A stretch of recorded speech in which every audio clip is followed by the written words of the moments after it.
بسم الله الرحمن الرحيم. الرحمن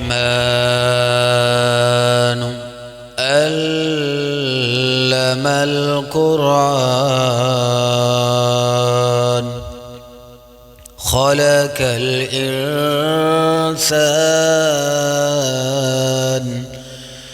علمه البيان الشمس والقمر بحسبان والنجم والشجر يسجدان والسماء رفعها ووزع الميزان الله تطغوا في الميزان وأقيموا الوزن بالقسط ولا تخسروا الميزان والأرض وزنها للأنام فيها فاكهة والنخل ذات الأكمام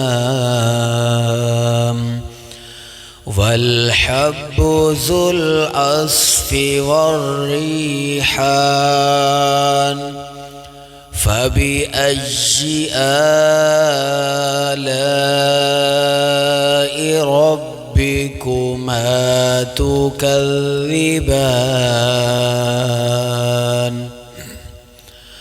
خلق الإنسان من صلصال كالفخار وخلق الجن من مارج من نار فبأي آلاء ربكما تكذبان رب المشركين ورب المغربين فبأي آلاء ربكما تكذبان مرج البحرين يلتقيان بينهما برزخ لا يبغيان فبأي آلاء ربكما تكذبان يخرج منهما اللؤلؤ والمرجان فبأي آلاء ربكما تكذبان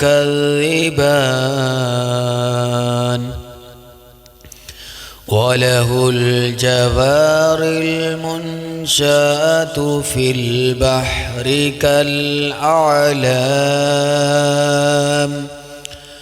فبأي آلاء ربكما تكذبان كل من عليها فان ويبقى وجه ربك ذو الجلال والإكرام فبأي آلاء ربكما تكذبان يسأله من في السماوات والأرض كل يوم هو في شأن فبأي آلاء ربكما تكذبان يا معشر الجن والإنس إن استطعتم أن تنفذوا من أقطار السماوات والأرض فانفذوا لا تنفذون إلا بسلطان فبأي آلاء ربكما تكذبان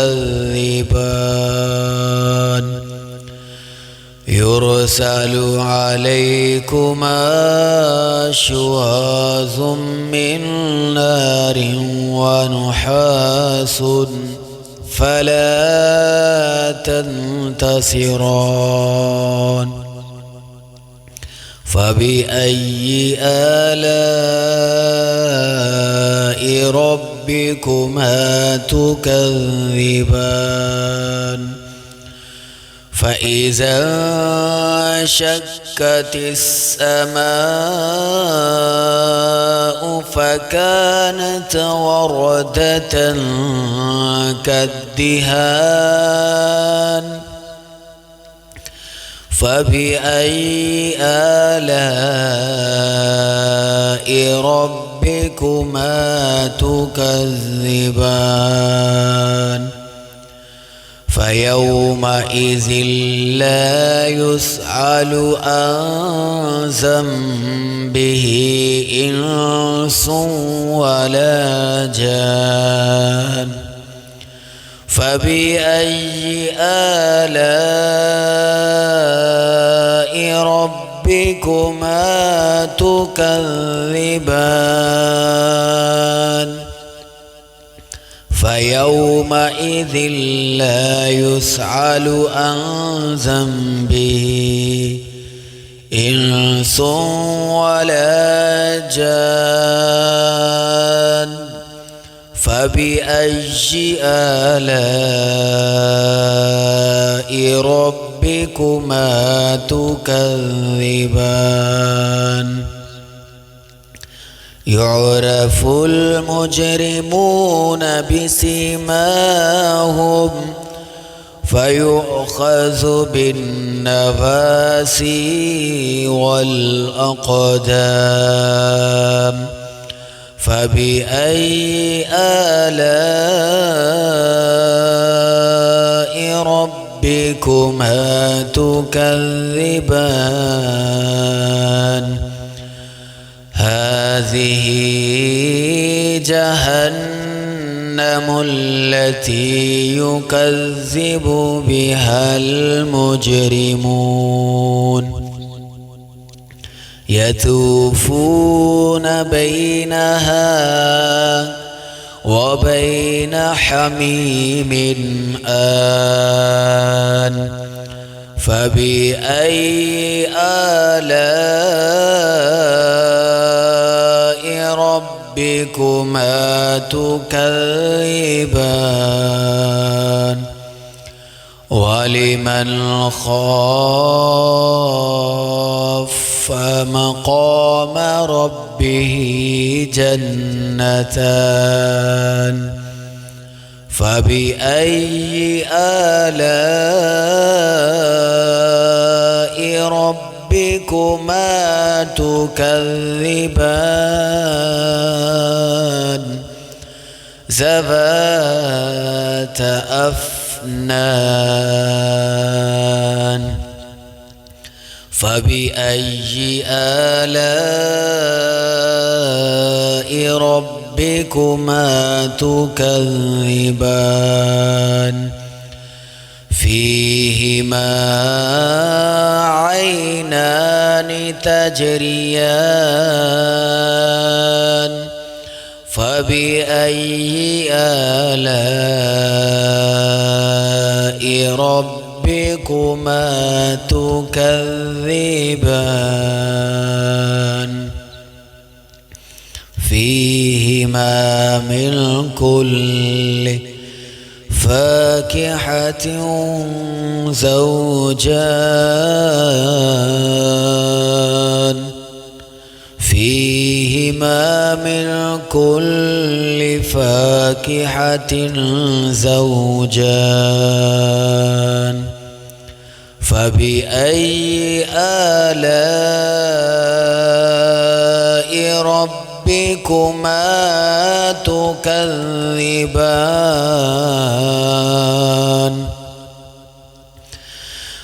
متكئين على فرش بطائنها من استبرق وجنى الجنتين دان فبأي آلاء ربكما تكذبان فيهن قاصرات الطرف لم يطمثهن إنس قبلهم ولا جان فبأي آلاء ربكما تكذبان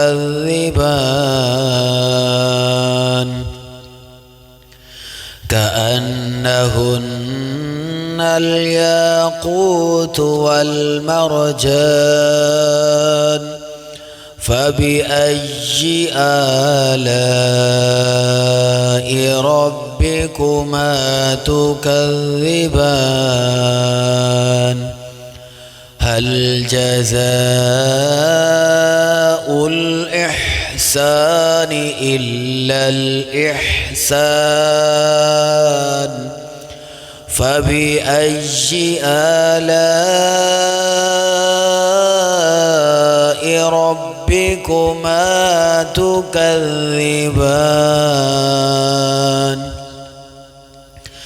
ومن دونهما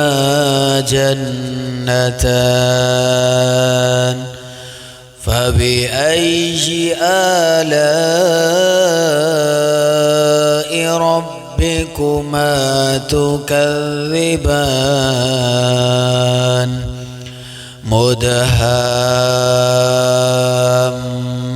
مدهامتان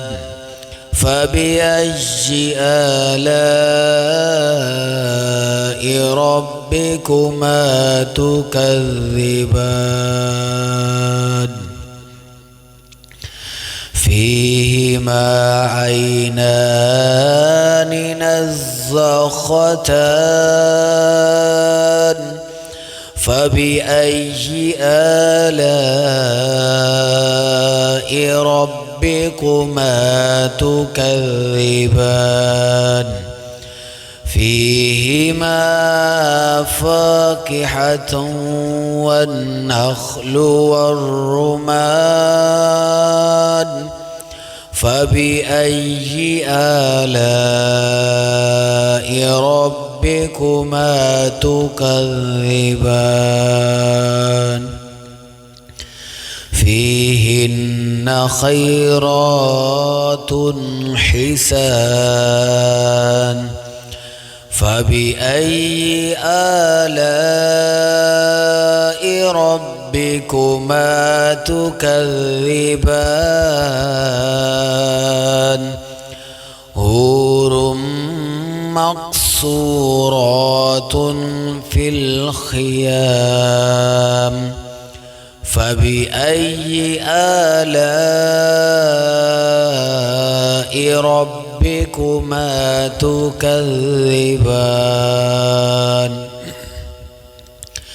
لم يطمثهن إنس قبلهم ولا جان فبأي آلاء ربكما تكذبان متكئين على رفرف خضر وأبقري حسان فبأي آلاء ربكما تكذبان تبارك اسم ربك ذي الجلال والإكرام